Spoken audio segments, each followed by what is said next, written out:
Comali special சுருள் பூரி பண்ண போறேன். ரொம்ப சிம்பிளா ஈஸியாவே பண்ணலாம். இந்த டேஸ்டியான ஸ்வீட் ரெசிபி எப்படி செய்யறதுன்னு இந்த வீடியோல பார்க்கலாம். ஃபர்ஸ்ட் ஒரு பவுல்ல ஒரு கப் மைதா எடுத்திருக்கேன். நீங்க மைதாக்கு பதிலா கோதுமை மாவு கூட யூஸ் பண்ணிக்கலாம். இதுல கொஞ்சமா உப்பு, 2 டேபிள் ஸ்பூன் நெய் ஊத்தி ஒரு வாட்டி நல்லா மிக்ஸ் பண்ணிக்கோங்க. எப்படி ஈஸியா சிம்பிளா வீட்ல செய்யறதுன்னு இதுக்கு முன்னாடி வீடியோ போட்டிருந்தேன். அந்த வீடியோ நீங்க இன்னும் பார்க்கலைன்னா அதோட லிங்க் டிஸ்கிரிப்ஷன்ல இருக்கு. மறக்காம அந்த வீடியோ போய் பாருங்க. ஒரு வாட்டி மிக்ஸ் பண்ணதுக்கு அப்புறம் கொஞ்சம் கொஞ்சமா தண்ணி ஊத்தி சப்பாத்தி மாவு மாதிரி நல்லா பிசைஞ்சு எடுக்கலாம். 5 நிமிஷம் கிட்ட மாவு நல்லா பிசைஞ்சுக்கோங்க. அப்பதான் நல்லா சாஃப்டா கிடைக்கும்.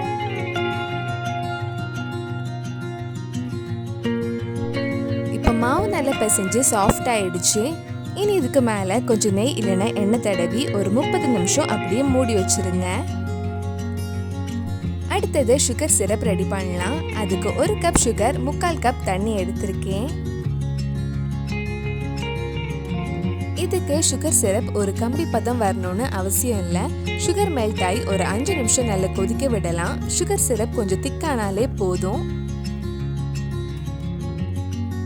சுகர் சிரப் ரெடி பண்ணதுக்கு அப்புறம் இதுல 1/4 டீஸ்பூன் ஏலக்காய் பொடியும் சுகர் சிரப் கெட்டியாகாம இருக்கிறதுக்கு கொஞ்சமா லெமன் ஜூஸும் ஆட் பண்றேன். நம்ம மாவு ரெடி பண்ணி கிட்டத்தட்ட 30 நிமிஷம் ஆயிடுச்சு.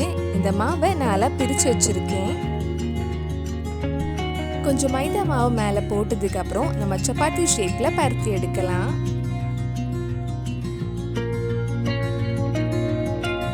நம்ம ரெடி பண்ற சப்பாத்தி கிட்டத்தட்ட ஒரே ஷேப்பா இருக்கணும். ஒரே ஷேப் கிடைக்கிறதுக்காக நான் ரவுண்ட் கட்டர் வச்சு அழகா கட் பண்ணி எடுக்கிறேன். இதே மாதிரி மிச்சம் இருக்கிற மாவுலையும் அழகா ரவுண்ட் ஷேப்ல ரெடி பண்ணலாம்.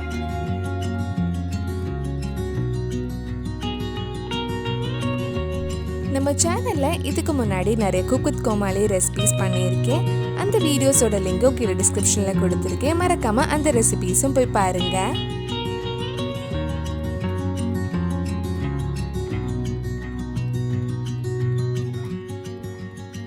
நான் ஒரே ஷேப்ல 6 சப்பாத்தி கிட்ட ரெடி பண்ணியிருக்கேன்.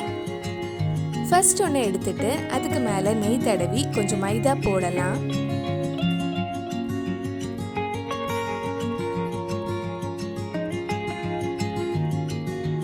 இதுக்கு மேல ஒரு சப்பாத்தி போட்டு மறுபடியும் அதுல கொஞ்சம் நெய் தடவி கொஞ்சம் மைதா போடலாம். இதே மாதிரி எல்லா சப்பாத்தியும் மேல மேல வச்சு ரெடி பண்ணிடுங்க. கடைசியா 6வது சப்பாத்தி மேல வச்சதுக்கு அப்புறம் மறுபடியும் கொஞ்சம் மாவு மேல போட்டு கொஞ்சம் மெல்லிசா பரத்தலாம். கொஞ்சம் மெல்லிசா இருந்தாதான் உருட்டதுக்கு அழகா வரும்.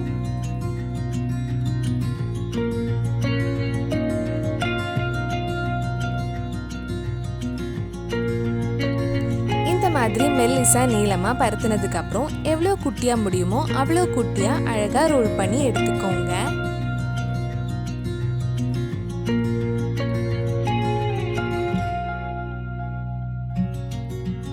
இந்த மாதிரி ஃபுல்லா ரோல் பண்ணி முடிச்சதுக்கு அப்புறம் கடைசியா கொஞ்சம் தண்ணி தடவிக்கோங்க, மாவு ஓபன் ஆகாம இருக்கிறதுக்கு. இது ரோல் பண்ணி முடிச்சதுக்கு அப்புறம் இது குட்டி குட்டி பீஸா கட் பண்ண போறேன்.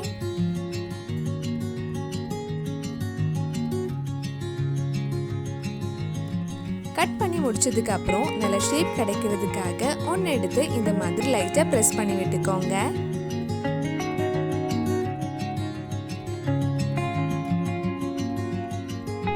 எல்லாமே இந்த மாதிரி அழகா ரெடி பண்ணியாச்சு. அடுத்தது நம்ம இது ஃப்ரை பண்ணி எடுக்கலாம்.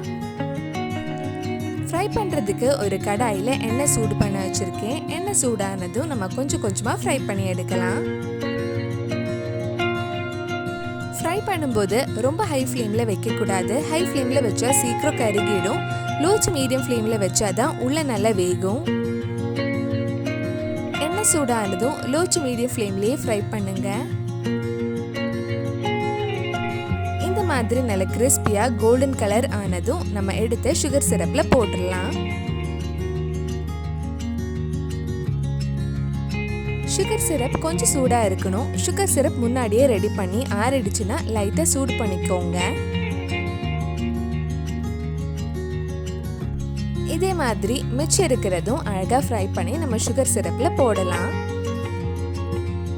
சுகர் சிரப்பில் ரொம்ப நேரம் ஊற வைக்க வேண்டாம். 1 நிமிஷம் கிட்ட ஊற வச்சாலே போதும். அவ்வளவுதான், ரொம்ப சுவையான சுருள் பூரி ரெடி ஆயிடுச்சு. கண்டிப்பாக நீங்களும் இந்த ஸ்வீட் ரெசிபி உங்கள் வீட்டில் செஞ்சு பாருங்க. பிடிச்சிருந்தா இந்த வீடியோவை லைக் பண்ணுங்க, உங்கள் ஃப்ரெண்ட்ஸ் அண்ட் ஃபேமிலிக்கு ஷேர் பண்ணுங்க. வேறு நல்லா குக் வித் கோமாளி ரெசிபி நம்ம சேனலில் ட்ரை பண்ணலாம் கீழே கமெண்ட் பாக்ஸில் சொல்லுங்கள். நீங்கள் இன்னும் என்னோட சேனல் சப்ஸ்கிரைப் பண்ணலைன்னா மறக்காமல் சேனலையும் சப்ஸ்கிரைப் பண்ணுங்கள். கூடவே அந்த பெல் ஐக்கனையும் ப்ரெஸ் பண்ணால் நான் புது வீடியோ போட்ட உடனே உங்கள் ஃபோனுக்கு நோட்டிஃபிகேஷன் வந்துடும்.